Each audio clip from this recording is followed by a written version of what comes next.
Bismillahirrahmanirrahim. Assalamualaikum warahmatullahi wabarakatuh. Jumpa lagi dengan Mujahidah, kontennya mengomentari keanehan dalam beragama seputar agama Islam dan Kristen.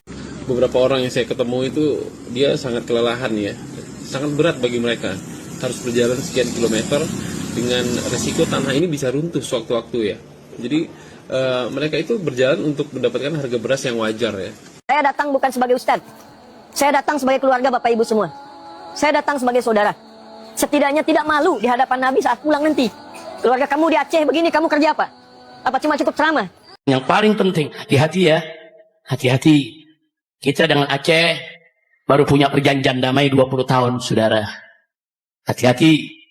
Hati-hati. Sebelum 20 tahun dulu, Indonesia sama Aceh perang, saudara. Bertahun-tahun perang, saling tembak, saling culik, saling bunuh. Dan banyak orang tidak berdosa jadi korban, perempuan, anak-anak, saudara.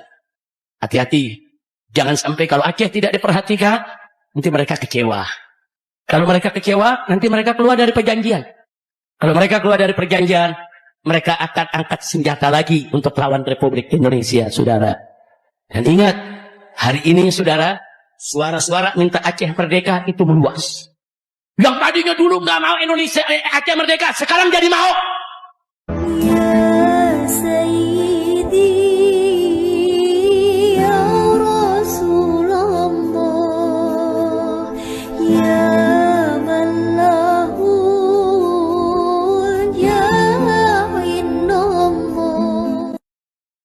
Kita semua tahu, Aceh dilanda musibah nasional, dan semua rakyat Indonesia berduka, apapun agamanya. Seorang pemuka agama seharusnya langsung terjun ke lapangan untuk memberi bantuan yang berharga bagi mereka yang sangat membutuhkan. Salah satunya seperti Ustadz Adi Hidayat ini. Mari kita lihat, beliau mengurangi beban saudara-saudara kita di sana. Saya datang bukan sebagai ustadz, saya datang sebagai keluarga Bapak Ibu semua. Saya datang sebagai saudara. Setidaknya tidak malu di hadapan Nabi saat pulang nanti. Keluarga kamu di Aceh begini, kamu kerja apa? Apa cuma cukup ceramah? Cukup ke masjid? Tak bisa. Jadi sekarang kita mesti berubah. Di data 120. Nanti insya Allah apa-apa yang kita butuhkan cepat. Alhamdulillah tadi saya sudah lihat dari bandara kita siapkan 10 ton. Untuk saudara-saudari kita yang belum dapat akses seperti sekarang. Aksesnya terputus. Kita kirim lewat pesawat. Alhamdulillah tadi pagi dengan Panglima TNI disiapkan pesawat, sudah siap dan sudah berangkat. Hari ini saya udah sampai di jalur Bener Meriah via Bukit Gunung Salak ya, dari KKA.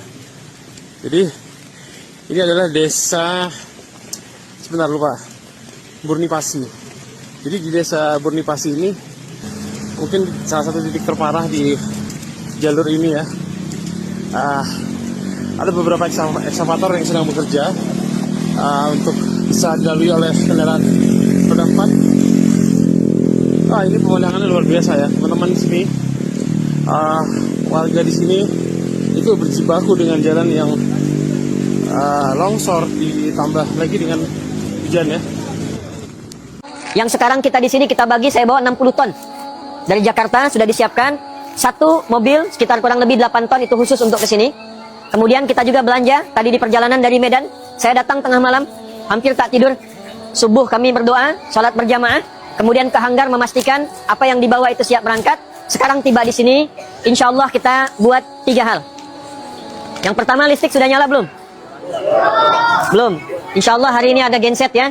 Genset itu nanti alternatif kalau listriknya belum menyala, gensetnya kita gunakan. Kalau tidak cukup satu, nanti tolong langsung beli lagi. Supaya nanti khusus di tempat ini, ya insya Allah minimal listriknya bisa digunakan dengan menggunakan genset. Tapi syarat yang pertama tadi, semua harus saling tolong-menolong. Harus gotong royong, harus jadi saudara. Tidak bisa sendiri-sendiri. Jadi nanti mulai hari ini, buat target. Kalau satu hari dapat 5, sebulan itu selesai bersih. Sebulan bersih, sebulan rapi, tinggal kita tulis. Di rumah ini habis semua. Apa yang bisa kita buat? Kita bisa bikin rumah hunian sementara. Sampai nanti yang datang dari pemerintah betul-betul selesai dibangun. Beberapa orang yang saya ketemu itu dia sangat kelelahan ya, sangat berat bagi mereka. Harus berjalan sekian kilometer dengan resiko tanah ini bisa runtuh sewaktu-waktu ya. Jadi mereka itu berjalan untuk mendapatkan harga beras yang wajar ya. Informasi yang saya terima tadi, harga beras di Bener Meriah itu sudah mencapai 400.000 per 15 kg. Bayangkan berat. secara finansial bagi mereka itu berat karena mereka juga tidak bisa bekerja karena rumah mereka hancur, kemudian pertanian mereka longsor. Ya sangat sulit lah dalam kondisi seperti ini ya. Bahkan tadi seorang ibu harus berjalan jauh untuk mendapatkan fasilitas cuci darah, dan dia harus dapat sekedar pertolongan cuci darah itu kalau ke Semawai. Bayangkan betapa jauhnya jarak yang dia tempuh untuk mendapatkan fasilitas itu.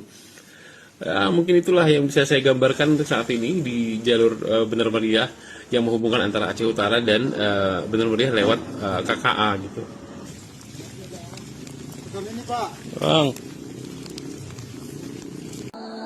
Insya Allah ini ada genset ya, supaya membantu nanti untuk setidaknya memenuhi kebutuhan listrik, walaupun mungkin nanti terbatas, tapi setidaknya insya Allah sudah ada dukungan untuk listrik. Ini gensetnya, boleh diangkat dulu. Ini ya, insya Allah nanti untuk posko yang ada di masjid ya, Pak Ketua DKM ya, Kepala Dusun. Kemudian ini nanti ada obat-obatan. Yang ini contoh ya, ambil satu contoh, nanti ada lebih banyak lagi untuk ditambahkan. Kemudian tadi ada air minum. Di belakang nanti sudah lebih dari cukup insya Allah. Sembakonya masih di mobil, itu kelihatan tuh ya. Nanti insya Allah juga kurang lebih bisa mencukupi 10 ton, saya kira cukup.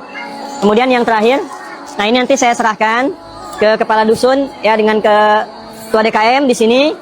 Untuk yang ada di masjid ya, tadi sudah dihitung dari teman-teman di sini, dari belian, dari BN, ada kurang lebih 120. Ini satu isinya ada 500.000. Jadi nanti untuk pegangan, kalau kira-kira sudah bisa beli sesuatu untuk awalnya, ini insya Allah bisa digunakan ya. Jadi ini saya serahkan dulu. Dipotong Pak ya. Tidak boleh dipotong ya. Insya Allah. Insya Allah sehat semuanya ya. Baik. Insya Allah tidak akan dipotong, karena mereka semua sependeritaan dan sepenanggungan.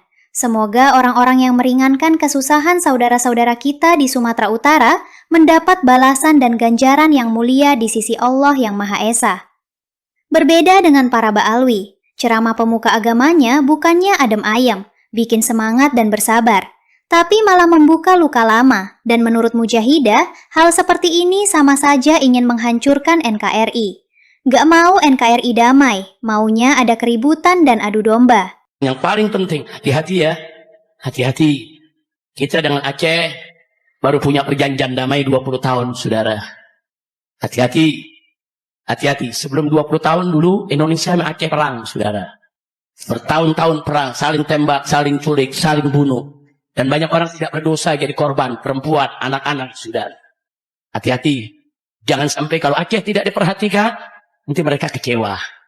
Kalau mereka kecewa, nanti mereka keluar dari perjanjian. Kalau mereka keluar dari perjanjian, mereka akan angkat senjata lagi untuk lawan Republik Indonesia, saudara.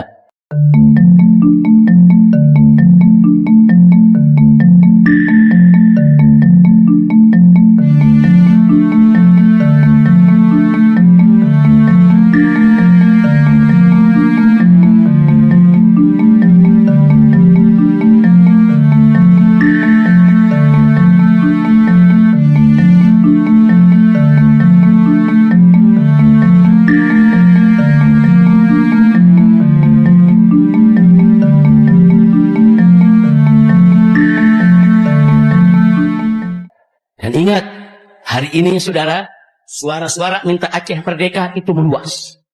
Yang tadinya dulu nggak mau Indonesia Aceh merdeka, sekarang jadi mau. Saudara, kenapa? Karena mereka merasa, kenapa kami nggak diperhatikan? Padahal harta kekayaan Aceh banyak dibawa ke pusat.